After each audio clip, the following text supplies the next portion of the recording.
students. Today we are on the second part of the second chapter of Civics, the President and Vice President. In the first video, we have already discussed about the qualification for the election of the President, composition of electoral college, the reasons for indirect election, the term of office of the President, and the procedure of impeachment. In the second part of this chapter, we are going to discuss about the powers of the President. In the syllabus, in the textbook, 7 powers of the President are given, but as per the revised syllabus, 3 topics were removed. The diplomatic powers of the President, the financial powers of the President, and the judicial powers of the President are removed from the syllabus. At present, only 4 powers of the President are mentioned. We are going to study in detail about the 4 powers of the President. The first one is the executive powers of the President. The executive powers means the powers of the President regarding the administration of the country or the administration of the state. The second one is the legislative powers of the President. In the legislation procedure, the role of the President we are going to study under the heading legislative powers of the President. The third one is discretionary powers of the President. We have already studied that the President is the head of the state, but he is a nominal one. He is acting as per the advice of the Prime Minister and the Council of Ministers. But in some matters, the President is taking his own decision, not depending on the advice of any of the members of the government. Such a type of powers are termed under discretionary powers of the President. And the last one is emergency powers of the President. There are 3 types of emergencies: the general emergency or national emergency, the breakdown of the constitutional machinery or state emergency, and the financial emergency. These 3 emergencies are proclaimed by the President. Under this heading, we are going to study what is these different types of emergency, in which situation it is to be proclaimed, what is the duration of this type of emergencies, and what are the effects of these emergencies. So these are the 4 major topics we are going to discuss in today's video. The second part of this video is a PowerPoint presentation attached to this video. It will have the explanations in detail, the points under which is coming under each heading you have to learn, and let us start the PowerPoint presentation. The Indian President is the head of the state in the Union of India. He enjoys a wide range of powers. Following are the important powers of the President of India. The first one is executive powers. Second, legislative powers. Third, discretionary powers. And the last one is emergency powers. Now, let's study the powers of the President in detail. The first one is the executive power. As per the provisions of the Constitution, the President enjoys the following executive powers. The first one, head of the Union administration.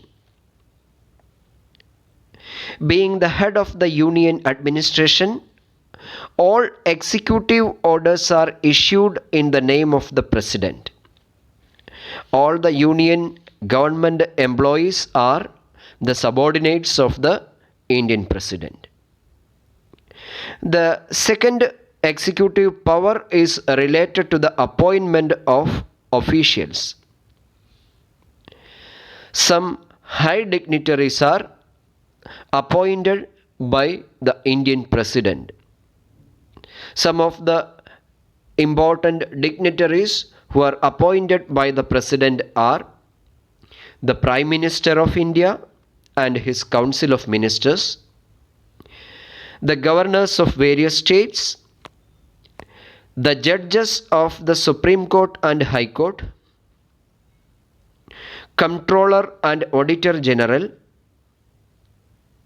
Attorney General, ambassadors of the foreign countries, members of the Union Public Service Commission, all are appointed by the President. The third executive power is the control over the state governments. The union government may give necessary directions to the state governments through the office of the President. At the time of state emergency, the powers of the President over the state will be completed.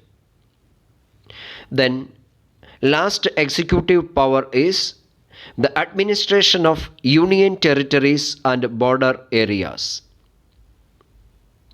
It is the responsibility of the President to administer the union territories and border areas. The President controls these type of territories through the office of Lieutenant Governors. So these are the 4 executive powers of the President. The next one is the legislative powers of the President. The first legislative power of the President is addressing the sessions of the Parliament. The President addresses both the houses of the Parliament at the first session after every general election and at the commencement of the first session of every year. The second one is messages to the Parliament. The President has the right to send messages to either house of the Parliament. If there is any pending bill regarding this matter, the President can send messages to the Parliament or any house of the Parliament. Third one is nomination of members. In the Parliament, the President is nominating 14 members. 2 members are nominated by the President in Lok Sabha and 12 members are nominated by the President in Rajya Sabha. The fourth legislative power is to dissolve Lok Sabha. The President can dissolve Lok Sabha after the completion of its normal term of office or before the expiry of its normal term of office on the advice of the Prime Minister. Then next one, fifth legislative power is assent to bills. A bill becomes a law after the assent of the President. Every bill after passing in Parliament will go to the President for his assent. Once the President puts his signature, the bill will become a law. Then last one is promulgate ordinances. The President can issue ordinance. This ordinance has the same status as an act of Parliament, but it is temporary. Then you have to remember what is an ordinance.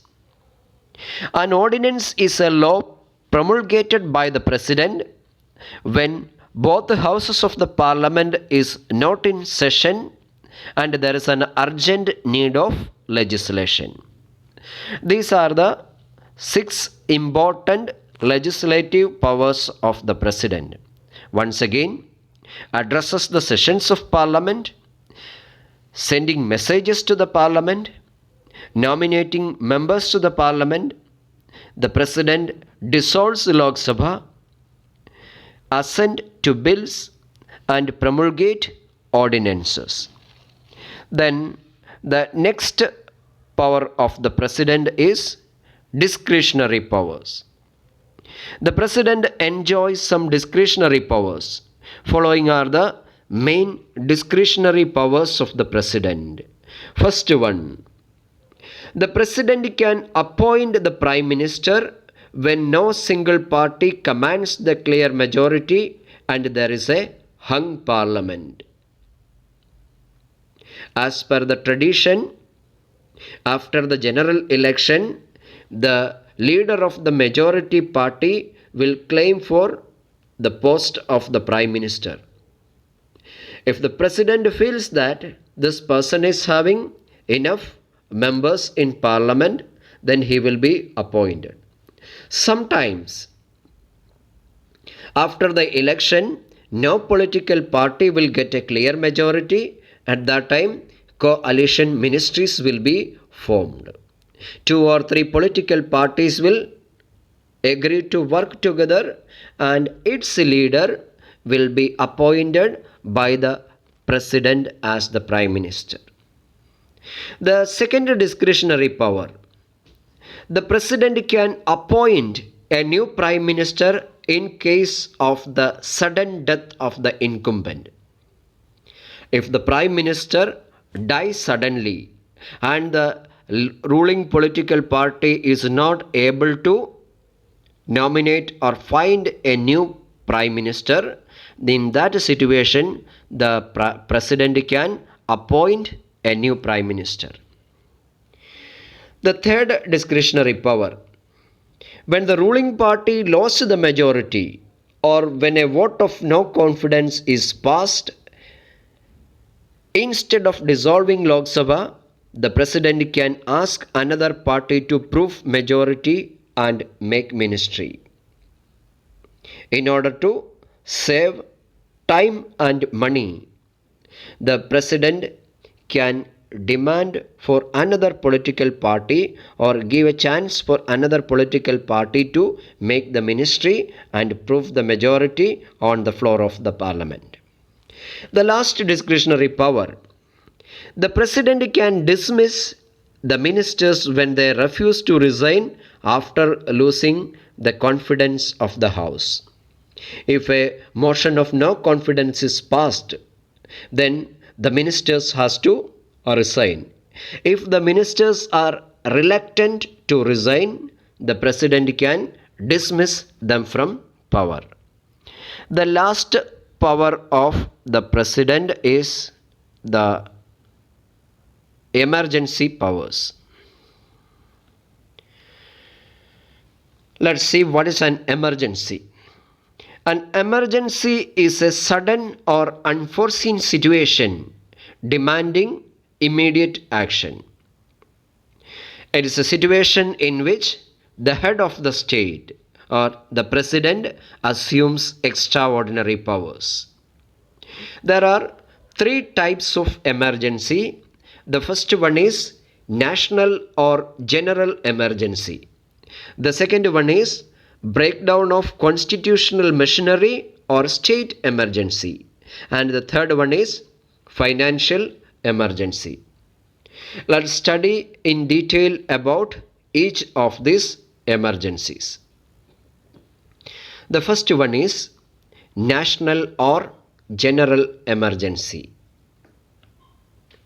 Normally, the national or general emergency is declared when the security of India or any part of its territory is threatened by war or by external aggression or armed rebellion, then the president may proclaim an emergency. So this is the situation in which national emergency is declared. The duration. It cannot remain in operation for more than 6 months at a time. At the end of 6th month, it has to be renewed by the Parliament. The normal duration of national emergency is 6 months. Within 6 months, the situation is not normalized. It can be extended for another 6 months, but it should be renewed by the Parliament. Then, the effects of national emergency.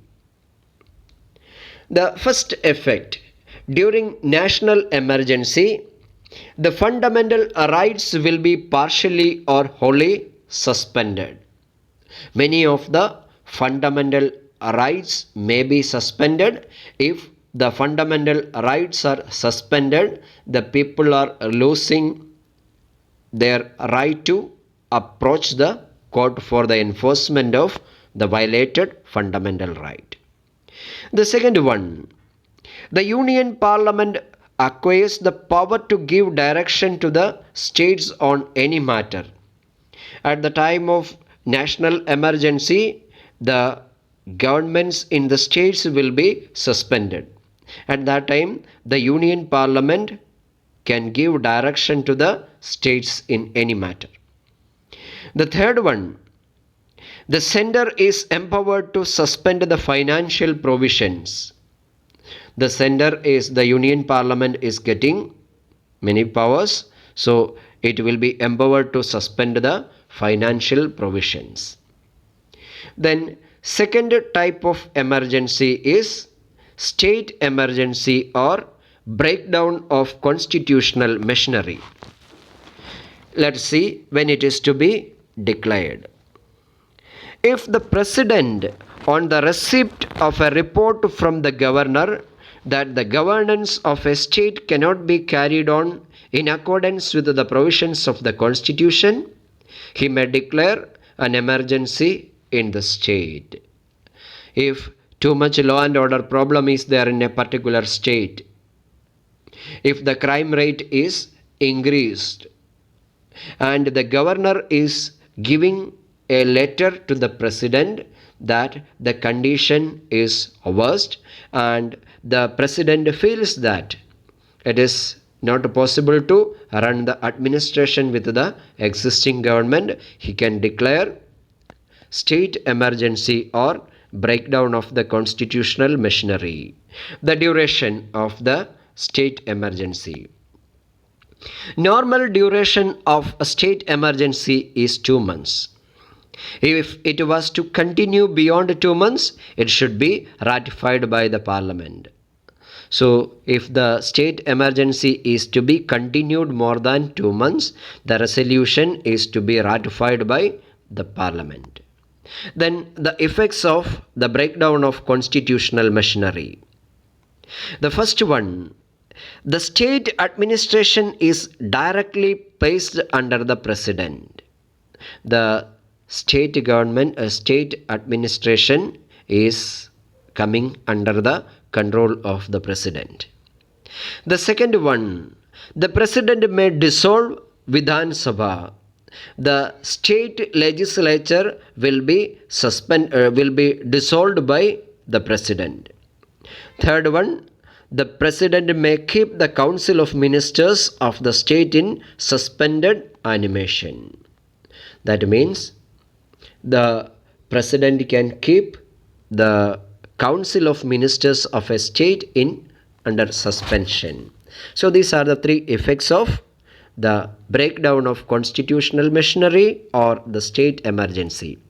The last one is financial emergency. Let's see when it is to be declared.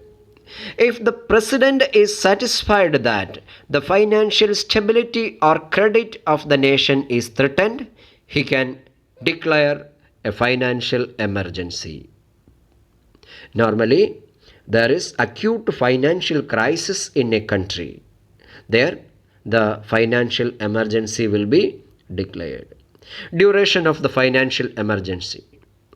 The proclamation has to be laid before both the houses of the parliament and valid for 2 months unless it is approved by resolution of both the houses of the parliament. Here also the normal duration is 2 months. Then the effects of financial emergency. The president may appoint a finance commission to suggest methods to get out of the financial crisis. In order to find out a solution for this crisis, the finance commission will be appointed by the president. Normally, the finance commission will be consist of the learned or famous economists of the country. Second one, the president may reduce the salaries and allowances of all classes of people. In order to get rid of the situation, the president can reduce the salaries and allowances of all types of people, including the judges of Supreme Court and High Court. Then last one, the president can issue instruction to the states in regard of the utilization of fund. So these are the 3 effects of financial emergency. For declaring any type of emergency, whether it is national emergency, state emergency or financial emergency, the president should get the written advice of the Prime Minister and the cabinet. So this is the end of the second chapter of civics, the president and vice president. Thank you.